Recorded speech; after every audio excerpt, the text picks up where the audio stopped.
What is up, Bold Nation? It is time to get ready for Elden Ring Shadow of the Erdtree. If you are a returning player or a new player to Elden Ring, I'm going to be diving deep into this ultimate guide on how to get you ready for the DLC. We're going to be talking about what level points you need to be ready for, how to get your character ready, what are the essential items that you're going to need to build, upgrade materials. So if you like this type of video, a like is appreciated. Don't forget to subscribe to the channel, turn notifications to all, and let's dive into this video. The first thing we're going to be talking about is what level you need to be ready for Elden Ring DLC. I would say something in between 120 to also 150 is what you need to be ready for. And we are talking about the different locations. Per the developers, they have hinted on what type of bosses we need to defeat. One of them is going to be Rodon, and the other one is going to be Mog, Lord of the Blood. So as you guys know, those two different type of enemies have different status, and that is why it's very essential that you need to do this now. You need to get onto Elden Ring and start playing it. If you haven't played it for like about a year, I will encourage you to jump on right now. Don't wait a week before, because there's a lot of mechanics that you need to get back into shape, into game shape, to be able to be ready. And if you're new, you got to start this now. So if you look at Farm Azula and also the Erdtree, which is the Michele's Erdtree, in anywhere somewhere up north where the snow location is, if you are able to survive any of those locations, you should be okay. Okay, this is not, it doesn't mean that you're ready. Now, if you are able to defeat Mog and you are able to defeat Rodon, you definitely are going to be ready, and that means your build is ready. Now, if you are struggling on defeating any of those two bosses, check out the links in the description. We have different builds that are going to help you on how to get ready for those two different bosses. Do this, what I'm about to tell you. If you want to go and create a brand new character, perfect time to do so. It's going to take you a lot less than your first time, because you of course you already played this once, so you're going to figure out things a little faster, but you still are having a lot of difficulties. Check out our playlist, which is going to be in the description. We have like over 300 videos about Elden Ring that are going to help you in just about anything. So if you want to go to NG Plus, there is a couple of things that you going to need to have ready before you go into NG Plus. And those are the bell bearings. Those are the ones that are going to help you level up your weapon. And that is for anyone. If you're brand new, returning, or you're going to NG Plus, not having the best build, but if you have a very good weapon that is upgraded to plus 24, plus 10, depending on the weapon, that helps you a lot on getting through the different type of obstacles, enemies, bosses that you're going to be able to fight. If you are a brand new player or you want to start a brand new character, you gotta ask yourself a lot of questions. Do I have golden seeds? Do I have the bell bearings? What type of armor do I have? What weapons I'm going to be going in with? And which of the talismans are going to be very important to have? First thing we're going to be taking a look is at the golden seeds. There's going to be about 30 plus golden seeds that you need to locate to be able to use, that are going to help you to regain your HP and your FP. And that is one very important item that you need to gather. Now that you know where all those different golden seeds are going to be located at, next thing we're going to take a look is our talismans. What type of talismans do we have and what we don't have? First, before that, there's one important thing that you need to find, and that is, if you pull up your equipment, we're going to need pouches. And the different pouches are going to help you on how ready you're going to be able to be for the DLC.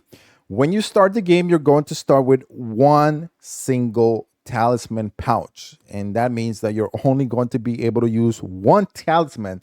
So if you're trying to win the DLC with just only one talisman, I don't know. You might have a lot of difficulties trying to complete it. But if you want to get ready and you want to be the most equipped for it, this is what you got to do.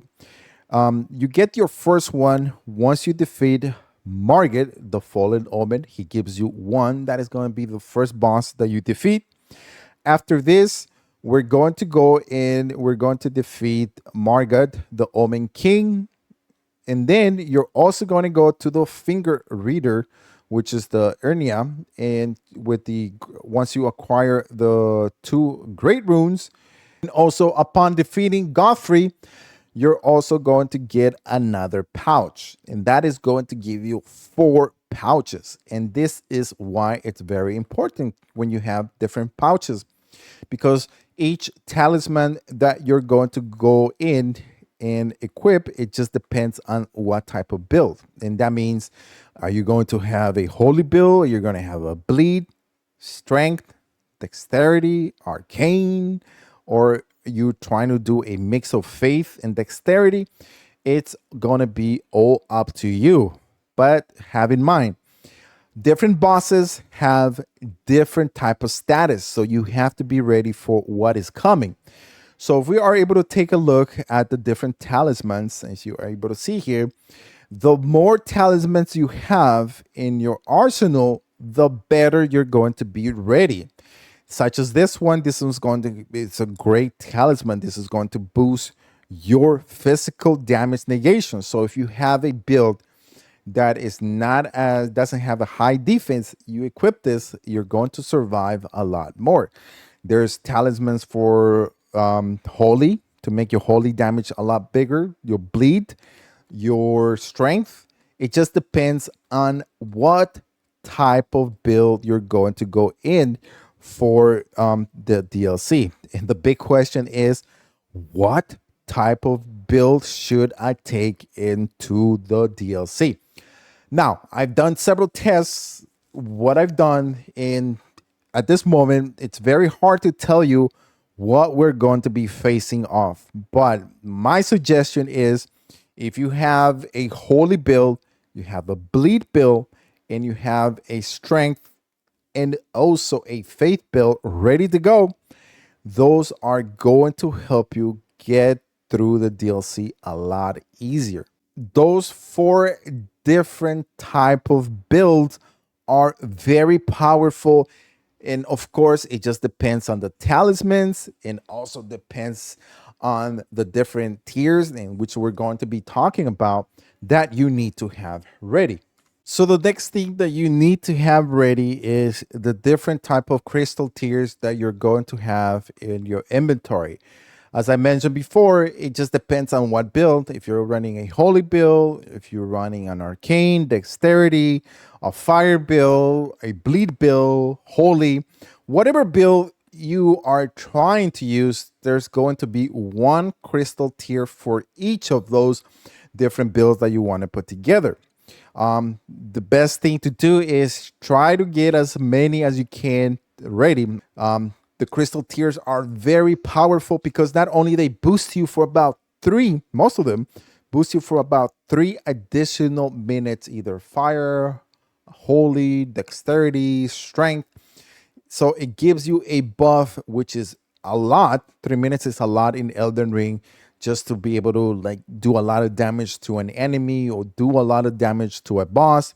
So it's very important that you guys have those crystal tiers ready in your arsenal. And the next thing is going to be what ashes you need to have ready. What I probably am going to suggest here is going to be the top 4 ashes. One of them is going to be the Raya Lucaria Soldiers plus 10. Those dudes do a lot of damages. All those 3 put together do a tremendous amount of damage. Also, another good option is going to be the Erdtree Soldiers. That is not a bad option. The next one is going to be the Black Knife this one here, not only is this a very offensive type of Ash because it's always trying to fight the enemy, so it's going to be focusing the fight on him instead of you. A good Ash is going to help you on defeating different bosses. Of course, Mimic is either one or two, depending on what type of build you're using. But my number one has to be the Dung Eater Puppet. If you want to know how to get this, or if you don't have this, trust me, you got to get this Dung Eater Puppet. This is one of the best summons that you can get in the game. Not only is it tanky, it deals a lot of damage to any enemy, any boss. So it's going to get you out of trouble and it's going to make those boss fights a lot easier once the DLC comes in. So if you don't have it, links are in the description on how to acquire this summon. In the next, probably one of the most important items that you need to have ready once the DLC drops is going to be the bell bearings. It doesn't matter if you go to NG Plus or you're starting a brand new character, you need to have this completed. You need to find all of them, because what happens if you go to NG Plus and you don't have all the bell bearings? This is what's going to happen.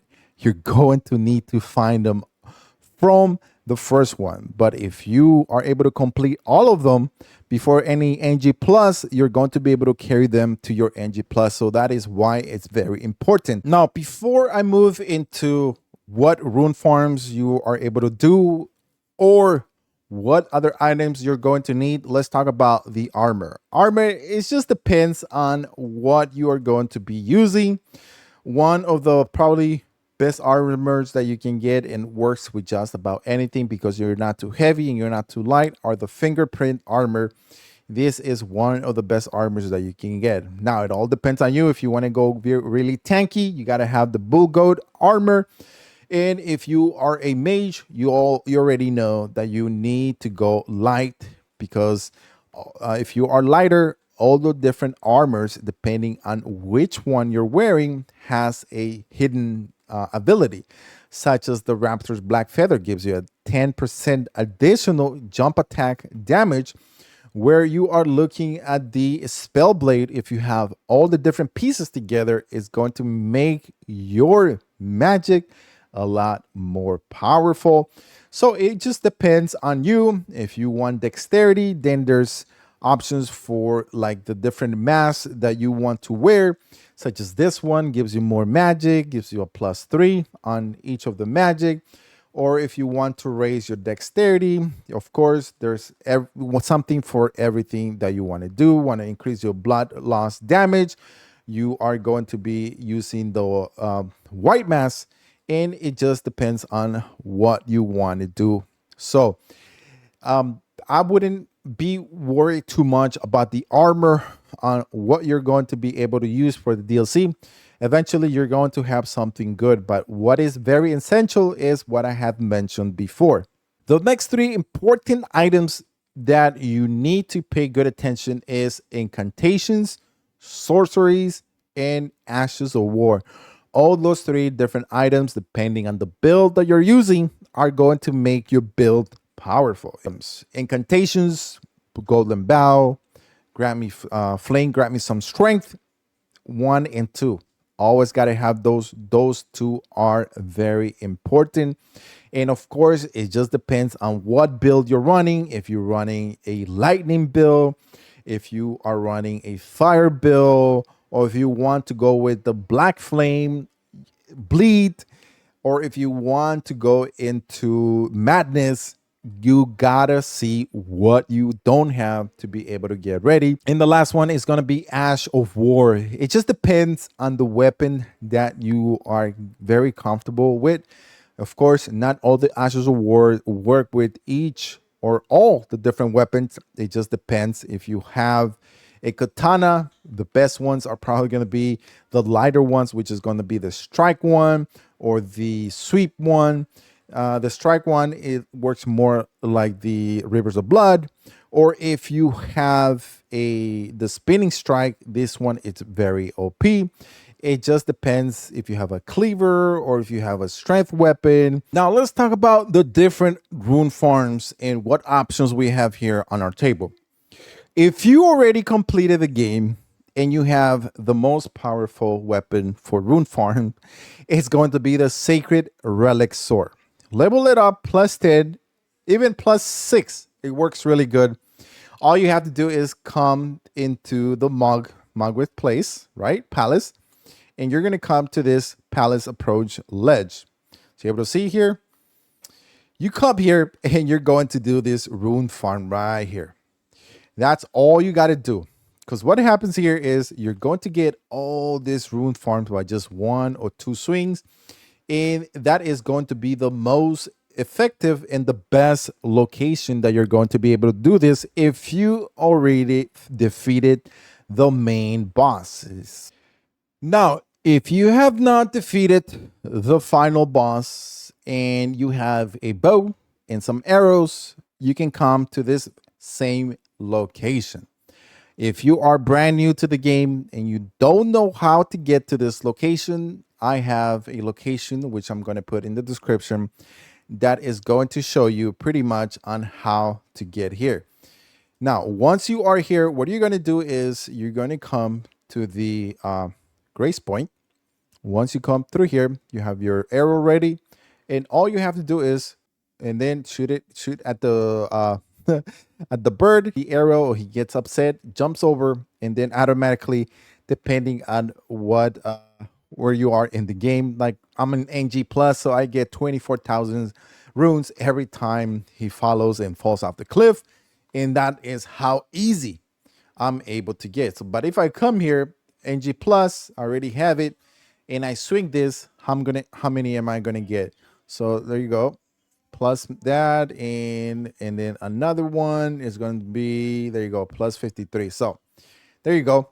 Those are the 2 best locations. Now, if you want other rune farm locations, check out the links in the description. I have tons of other rune farms that are going to help you get more runes and level up in the game. Elden Ring is for you to play it on how you want to play it. There's no right and there's no wrong way to play Elden Ring. If you want to farm for a lot of runes to make sure you are very OP, then do that. If you are also brand new to the game, I have made 2 videos, which you can check out in the description, that are going to show you on how to have the best start for a beginner. Are going to help you not only go from 0 to 50 or 0 to 100 very easy and very fast. So take a look at those links in the description that are going to help you a lot. Now, the last thing is going to be, if you already have a build, you have the weapons, you have the talismans, you have the different type of crystal tiers ready to go, but your build is not that effective against Mog. It's not as effective for any other enemy. You gotta have the larvar tiers ready to go. And there's a bunch that you can find throughout Elden Ring. You can find them in Lingrave. You can find them in Lurna of the Lakes. You can also find them in the Surfa River, in the Eternal City. You can find all of those. So go ahead and get those and have them ready, because you are able to respect. Once you respect, you're able to just adapt it to whatever weapon you have. Remember, that's why it's very important to get those bell bearings to be able to level up any weapon really fast. And you already know the best rune farm locations to come to be able to use those runes to be able to level up and make those weapons powerful, make your build powerful, plus 10, plus 24, depending on the weapon, depending on the weapon that you're going to be able to use. And also, that is everything that you guys need to do, the ultimate guide on how to get ready for the Elden Ring DLC, Shadow of the Erdtree. Hopefully this video is very helpful to you. If it did, A like is appreciated. Don't forget to subscribe to the channel for even more Elden Ring, and we'll see you guys on the next video.